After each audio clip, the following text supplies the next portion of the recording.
From birthing an alien fetus to eat its umbilical cord, Bloodborne is actually pretty disturbing. So I've created a list of progressively more disturbing Bloodborne facts, and I'd be surprised if the last one didn't terrify you. Our first segment starts with one of the sweetest characters disappearing and an unsolved mystery of who replaces her. But this story doesn't start here, it starts in Yharnam. Most of its residents have already fallen to the scourge of the beast. Only a few survivors are left, but the voice of a young girl can be heard from within a house in central Yharnam. She recognizes you as a hunter, as her father is also a hunter of beasts. However, the man is yet to return home, and his wife has gone missing as well after she went out to look for him. The tragedy here is foreshadowed after the girl gives us a tiny music box, stating that her mother Viola is so silly for running off without it, since Viola would play to help her husband Gascoigne remember his family whenever he would forget who they were. This sort of dementia is a symptom of those actively succumbing to the scourge of the beast. And by the time we find him, it's already too late. Father Gascoigne completes his transformation into a beast during a fight with the player, leading to his death shortly after. To make this even more tragic, Viola's corpse can be found right inside the boss arena, likely killed by Gascoigne after he forgot who she was. While the young girl's reaction to this news is one of the saddest moments in the game, the story only really gets disturbing after the girl leaves the house later in the game. In her place, the hunter will now instead hear the voice of someone claiming to be the girl's older sister. But the younger girl never mentioned having a sister. She only mentions her father, her mother, and her grandfather when talking about how she loves her family. Unfortunately, it turns out that the young girl died not long after leaving the house, with the white ribbon she wore becoming soaked in blood after she was killed by a beast. After bringing the girl's ribbon to her so-called older sister, the voice from the window can be faintly heard saying, "What a perfect ribbon, and now it's mine. I can't wait to try it on."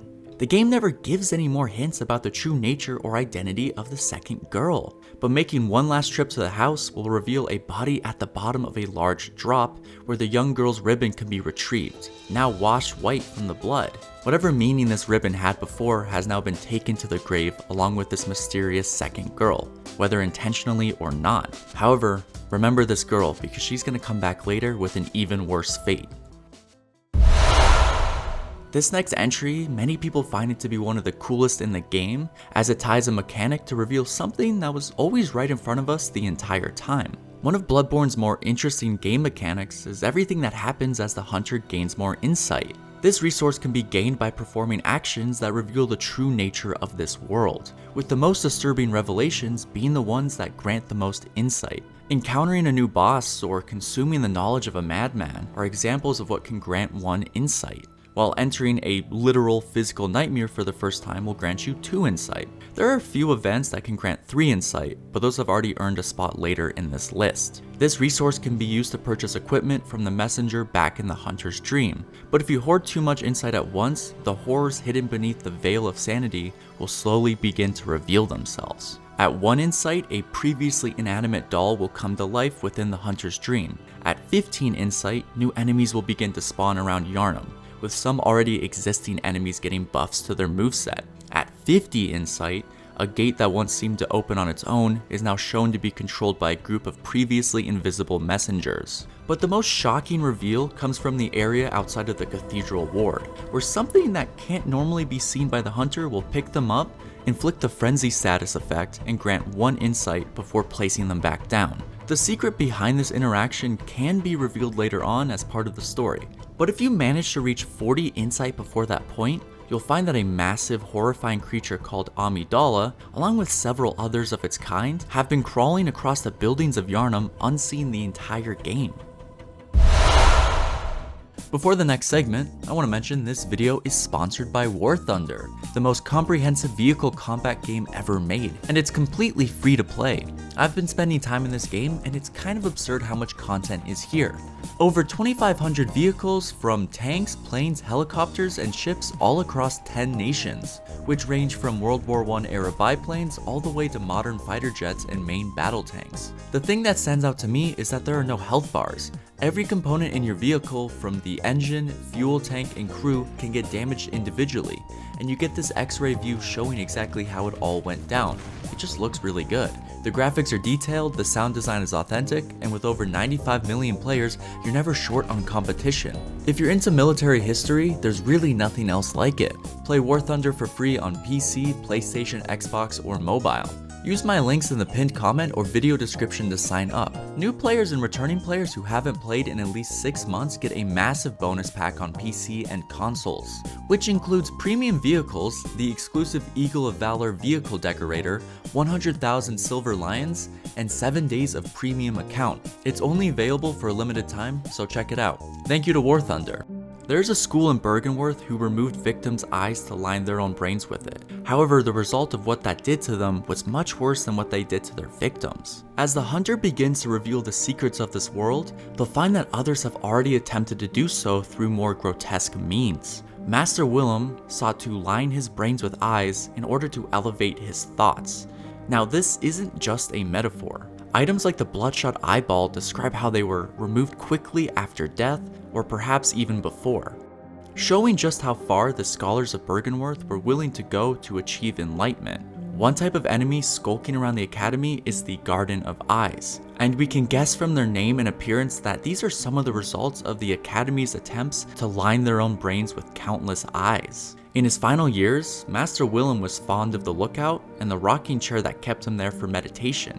In the end, it is said that he left his secret with the lake. Regarding this secret, we hear of a spider that hides all manners of rituals, and upon discovering the old, decrepit Willem still sitting in his rocking chair, he gestures to the lake, pointing the hunter to where the pride of his academy lies in secret. After taking the dive, the hunter discovers Rom, the vacuous spider. We can see that this creature may possess the enlightenment that Willem wished for, as her head is lined with black beady eyes. Another scholar named Mikolash describes how Rom was granted eyes by one of the game's Great Ones, a type of almost incomprehensible being that exceeds human physical and mental limitations. Mikolash's dialogue, along with Rom's classification as a kin-type enemy, all but confirms that Rom was once human, but was transformed into the vacuous spider by the Great One known as Kos. But what's the significance behind the part about the spider hiding all manner of rituals? Well, this is only revealed after the death of Rom. A sobbing, pale woman briefly appears on the lake before the cries of an infant are heard.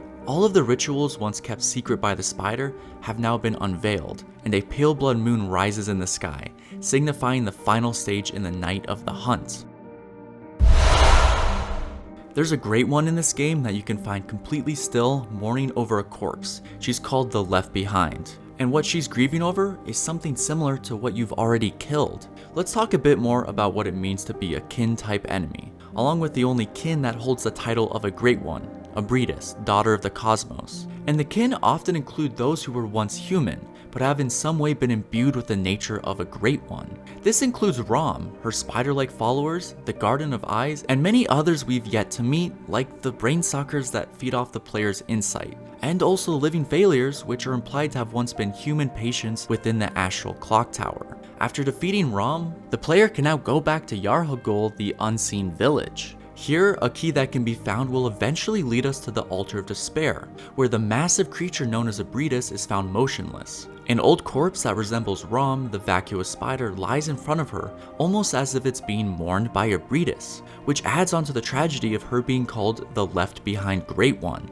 In contrast with almost every other kin-type enemy, there's no direct evidence for a Breedis being previously mortal, and yet she somehow stands up. It's clear that her silhouette is meant to resemble some kind of humanoid. Although, even if a Breedis was once mortal, she probably wouldn't have been human and would have instead been one of the ancient Thumerians, a species of superhuman beings that are said to have unlocked the wisdom of the Eldritch Truth. Regardless of her origin, a Breedis seems surprisingly cooperative with humankind, hoping that with her cooperation they may rediscover true greatness.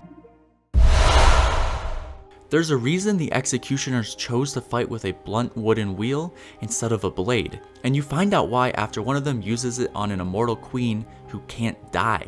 One of the friendlier faces the hunter will meet during the night is Alfred, a member of a group called the Executioners. This group of hunters specializes in exterminating the Vilebloods of Castle Cainhurst. The Vilebloods are effectively a band of vampires that were once human, but much like the beasts of Yharnam, they were transformed after being infused with forbidden blood. Certain weapons that the official guidebook describes as righteous will deal bonus damage to these Vilebloods, including Ludwig's Holy Blade, the Kirkhammer, and Logarius's Wheel.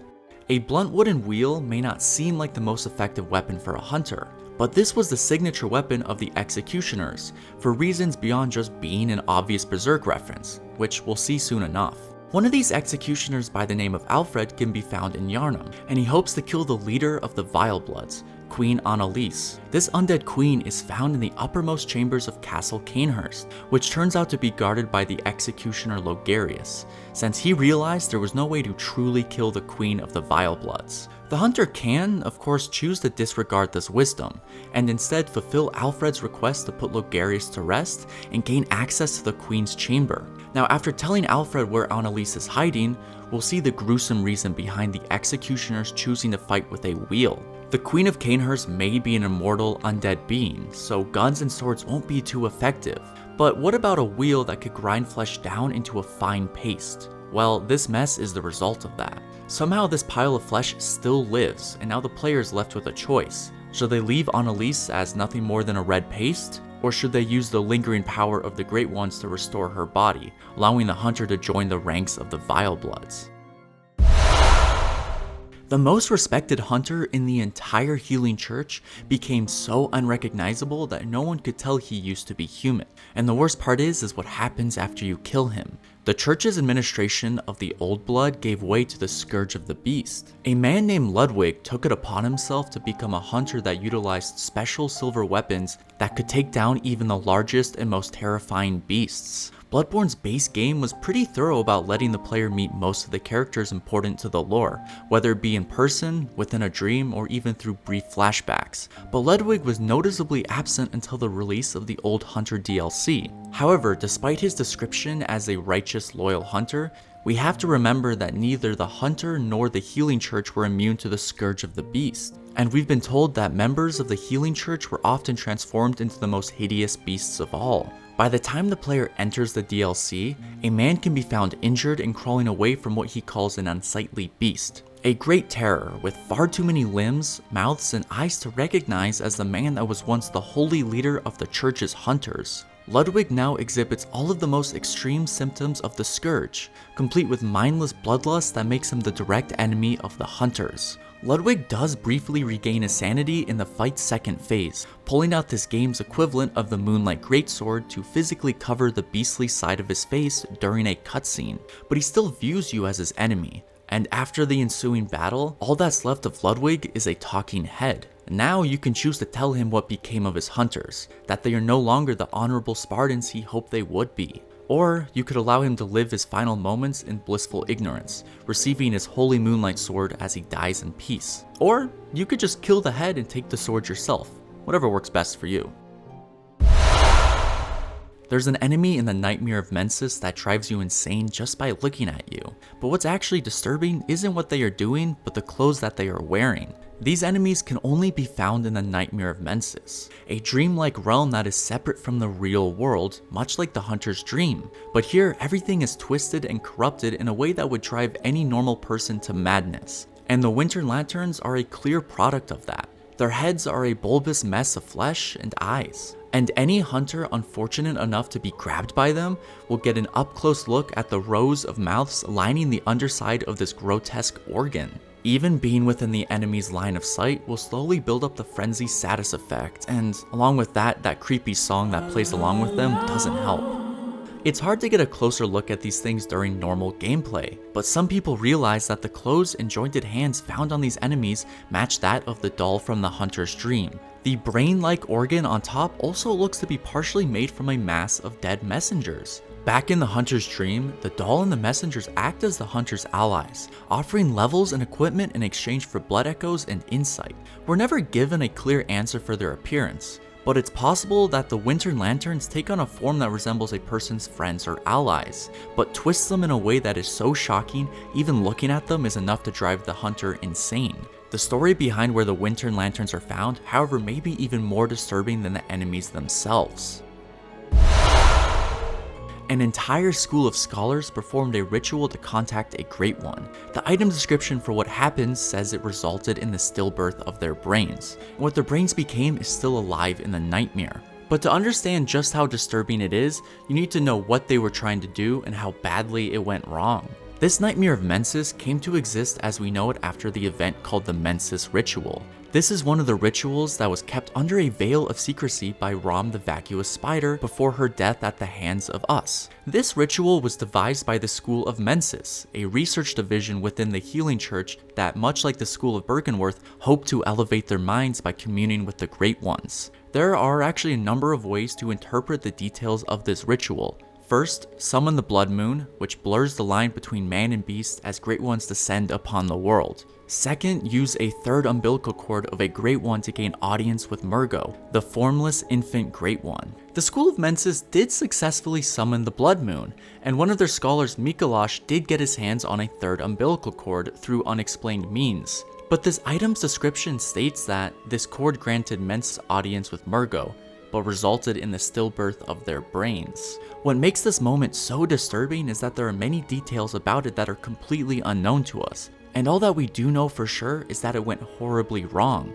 But the real question is, what happened to those brains? One popular theory is that this stillbirth created the Nightmare of Mensis, sustained by the Scholar of Mensis who have now become a Great One called the Brain of Mensis. This brain's appearance is oddly similar to the Winter Lanterns, complete with countless eyes and the corpses of messengers lining the entire mass. The hunter will even receive the frenzy status effect if they enter the nightmare and stay in the brain's line of sight for too long. It's also plausible that this brain and the Nightmare of Mensis both exist independently from the Mensis ritual, since the scholars are said to have retrieved the brain from the nightmare, which sounds like something that would have needed to happen before the stillbirth of the scholars' brains. If this were the case, we can easily see why the scholars still wanted to commune with Murgo instead. The immense brain that Mensis retrieved from the nightmare was indeed lined with the eyes on the inside, but they were of an evil sort, and the brain itself was terribly rotten.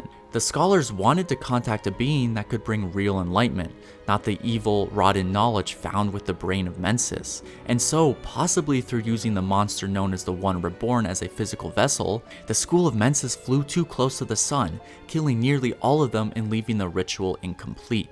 An entire school of scholars had their brains stillborn out of their heads, fused into one giant rotting mass lined with eyes, and well, that thing is still alive, still watching, and still driving anyone who looks at it insane.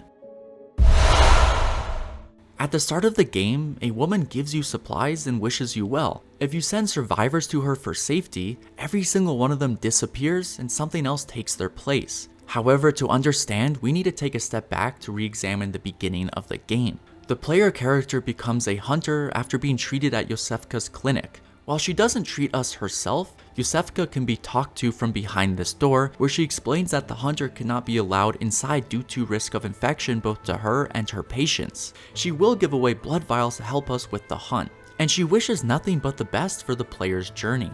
But things get a bit more sinister if you return here after the Father Gascoigne fight. Now Iosefka welcomes the idea of survivors being let inside, even offering to cure them if the hunter manages to direct anyone back to the clinic.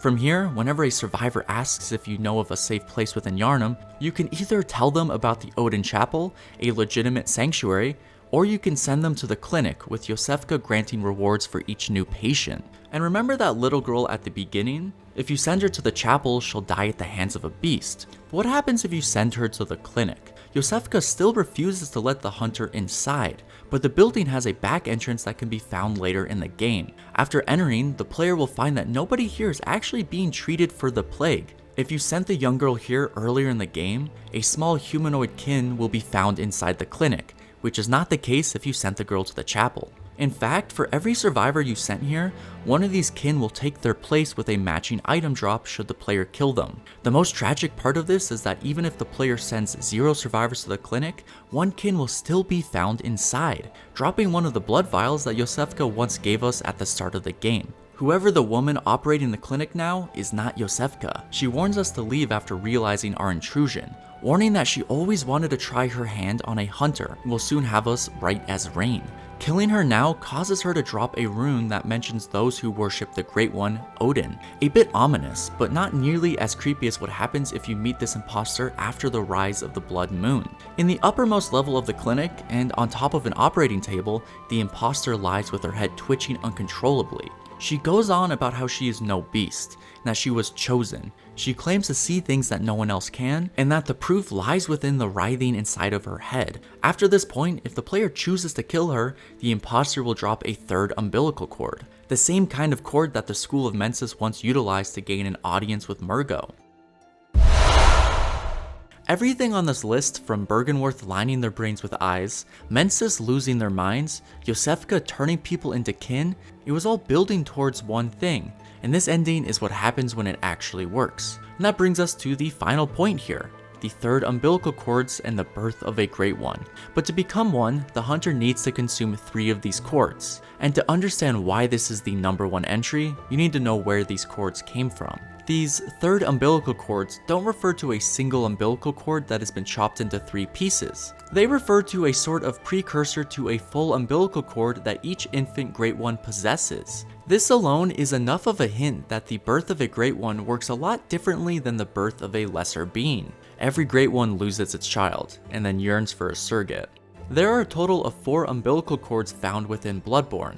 The third of these cords can be found in the Hunter's Workshop, the real-life counterpart to the Hunter's Dream. And the final cord is in possession of Murgo's wet nurse. This is the same cord that the School of Mensis used to gain an audience with Murgo, and now the only way for the hunter to retrieve it is to slay the wet nurse and release the infant Great One from the nightmare of Mensis. But right before this fight, the pale woman seen during the reveal of the blood moon is found right outside of the boss arena. With everything we've learned throughout the game, it becomes clear that this is the long dead Queen Yarnum, the surrogate mother of Murgo, and her dress is completely stained with blood from her wound. After slaying the wet nurse, releasing Murgo, and ending the Mensis ritual, the third and final umbilical cord is received, and their contract as a hunter is complete.